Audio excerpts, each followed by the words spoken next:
একটি অংশীদারি ব্যবসায় তিনজনের মূলধন অনুপাত 3:5:8। প্রথম ব্যক্তির লাভ তৃতীয় ব্যক্তির লাভের থেকে 60 টাকা কম হলে ব্যবসায় মোট কত লাভ হয়েছিল? এই অঙ্কটা তোমরা করেছো তো?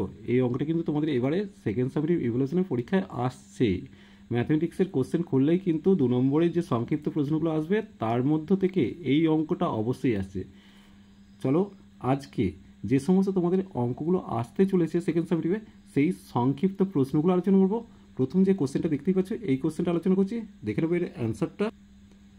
ধরি মোট লাভ হচ্ছে x টাকা, প্রথম ব্যক্তির লাভ কত হবে? x গুণিত আনুপাতিক ভাগাহার অর্থাৎ 3/3 যুক্ত 5 যুক্ত 8 সমান দিয়ে 3x/16 টাকা পেলাম। তৃতীয় ব্যক্তির লাভ কত হবে? x গুণিত 8/16 তাহলে 8x/16 টাকা। শর্ত অনুসারে 8x/16 মাইনাস 3x/16 সমান 60 হচ্ছে, কারণ প্রথম ব্যক্তির লাভের তুলনায় তৃতীয় ব্যক্তি কি হচ্ছে 60 টাকা বেশি পেয়ে যাচ্ছে। তাহলে এখানে বিয়োগ করলে 5x/16 সমান 60 টাকা। তাহলে x এর মান কত হবে? 60-এর সাথে 16/5 গুণ হবে। এখন 5 দিয়ে 60কে কেটে 12 পেলাম। 16 আর 12 গুণ করলে 192, অর্থাৎ মোট লাভ হচ্ছে 192 টাকা। আর একটা খুব ইম্পর্টেন্ট কোশ্চেন এখানে দেখে নেব, ভেদ থেকে অঙ্কটা দিয়েছে দেখতে পেয়েছো। এই অঙ্কটা খুব ইম্পর্টেন্ট তোমাদের সেকেন্ড সামেটিভ ইভ্যালুয়েশনের জন্য। দেওয়া আছে এক্স ভ্যারিজ ওয়াই স্কোয়ার এবং ওয়াই সমান 2a। এক্স সমান এ হলে দেখাও যে ওয়াই স্কোয়ার সমান 4ax। তাহলে প্রথমে লিখবো এক্স ভ্যারিজাস ওয়াই স্কোয়ার। এখন কে ধ্রুবক নিয়ে আসবো, বা দিয়ে এক্স সমান কে ওয়াই স্কোয়ার, যেখানে কে হচ্ছে অশূন্য ভেদ ধ্রুবক। তাহলে এক্স এর মান এ দেওয়া আছে, ওয়াই এর মান 2a দেওয়া আছে, মানগুলো বসিয়েছি। তাহলে এ সমান কে গুণিত 2a তার হোল স্কোয়ার পেলাম, অর্থাৎ এ সমান কে গুণিত 4a স্কোয়ার পেলাম। এ দিয়ে স্কোয়ারটা কেটে দিলাম, তাহলে 4a সমান 1 পাচ্ছি। কে এর ভ্যালু কত? 1/4a পেলাম। এখন দেখো মূল যে সমীকরণটা ছিল এইটা, এখানে কে এর মানটা বসিয়ে দিয়ে সমীকরণটা পেয়ে যাবো। তাহলে অতএব x সমান 1/4a গুণিত ওয়াই স্কোয়ার। তাহলে ওয়াই স্কোয়ার সমান কত হবে?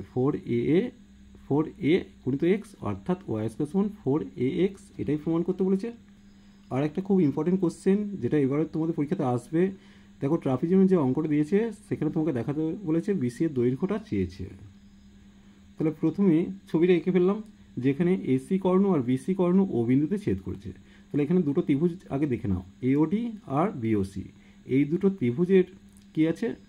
এই দুটো বিপ্রতীপ কোণ, অর্থাৎ এওডি আর বিওসি হচ্ছে বিপ্রতীপ কোণ। আগে যেহেতু সদৃশ্যকোণী দুটো ত্রিভুজকে প্রমাণ করব, তারপর এটা সদৃশ্য দেখাবো, তারপর সম্পর্ক টানবো। তাহলে প্রথমে দেখালাম এওডি সমান বিওসি বিপ্রতীপ কোণ। আবার দেখো এখানে দিয়েছে এডিও যে একান্তর কোণটা এটা হবে তাহলে সিবিও। তাহলে এডিও একান্তর কোণ সিবিও। আবার দেখো এখানে যে এর একান্তর কোণ এইটা হবে, অর্থাৎ ডিএও সমান একান্তর ওসিবি। তাহলে কি হচ্ছে? একটা ত্রিভুজের তিনটে কোণের সঙ্গে অপর ত্রিভুজের তিনটে কোণ সমান হয়েছে, তাহলে ত্রিভুজ দুটো সদৃশ্যকোণী। তাই লিখেছি এওডি আর বিওসি ত্রিভুজ পরস্পর সদৃশ্যকোণী। তার মানে বলতে পারি এওডি আর বিওসি পরস্পর সদৃশ্য। এখন সদৃশ্য হলে কি লিখতে পারবো? অনুরূপ বাহুগুলোর অনুপাত সমান হবে, অর্থাৎ এডি বাই বিসি সমান এও বাই ওসি সমান ডিও বাই ওবি। তাহলে সেটা লিখে এর মানটা আবার দেওয়া আছে কত? 1/2। তাহলে আমি লিখতে পারি এডি বাই বিসি হচ্ছে 1/2, লিখে দিলাম। এখন এডির ভ্যালুটা 4 সেমি দেওয়া আছে, মানটা বসিয়ে দিলাম। 4/বিসি সমান 1/2, অর্থাৎ বিসির দৈর্ঘ্য পেয়ে গেলাম 8 সেমি। আরেকটা খুব ইম্পর্টেন্ট কোশ্চেন, দেখো সদৃশ্যতা থেকে দিয়েছে এবিসি ত্রিভুজের কোণ এবিসি সমান 90 ডিগ্রি, বিডি লম্ব এসি। এবি যদি 5 সেমি হয়, বিসি যদি 12 সেমি হয়, তাহলে বিডি এর দৈর্ঘ্য কত? এটাও তোমাদের পরীক্ষাতে আসবে। প্রথমে তোমরা ছবিটা এঁকে নাও। দেখো এবিসি একটা সমদ্বিভুজ যার বি কোণটা 90 ডিগ্রি দেওয়া আছে আর বিডি লম্ব এসি দেওয়া আছে। তাহলে এখানে খেয়াল করো অতিভুজ, এখানে অতিভুজের দৈর্ঘ্যটা প্রথমে বের করবো, যেহেতু এটা একটা সমদ্বিভুজ যার লম্বটা হচ্ছে 5 আর ভূমিটা হচ্ছে 12। তাহলে এসি অতিভুজের দৈর্ঘ্য কত হবে? √5² প্লাস 12 স্কোয়ার, অর্থাৎ √25 প্লাস 144 সমান √169, অর্থাৎ 13 সেমি পেয়ে গেলাম। এসির দৈর্ঘ্য কত? 13 সেমি। এখন সমকৌণিক বিন্দু বি থেকে অতিভুজ এসি এর উপর যদি বিডি লম্ব টানা হয়, তাহলে বলতে পারি কি হবে না সিবিডি ত্রিভুজের সঙ্গে এবিসি ত্রিভুজটা পরস্পর সদৃশ্য হবে। তাহলে আমি বলতে পারি দেখো এভাবেও অতিভুজ বাই লম্ব। তাহলে অতিভুজ মানে কোনটা? এসি বাই লম্ব হচ্ছে এবি করলাম, তাই এসি বাই এবি সমান দিয়ে এই ছোট ত্রিভুজটার অতিভুজ কোনটা? বিসি বাই লম্ব কোনটা? বিডি। তাই লিখেছি দেখো এসি বাই এবি সমান বিসি বাই বিডি। এবার এসির মান 13 দিয়ে আছে, এবির মান দিয়ে আছে 5, বিসির মানটা 12 দিয়ে আছে, বিডির মানটা কত? তাহলে বিডি সমান কত হবে? 5 × 12/13।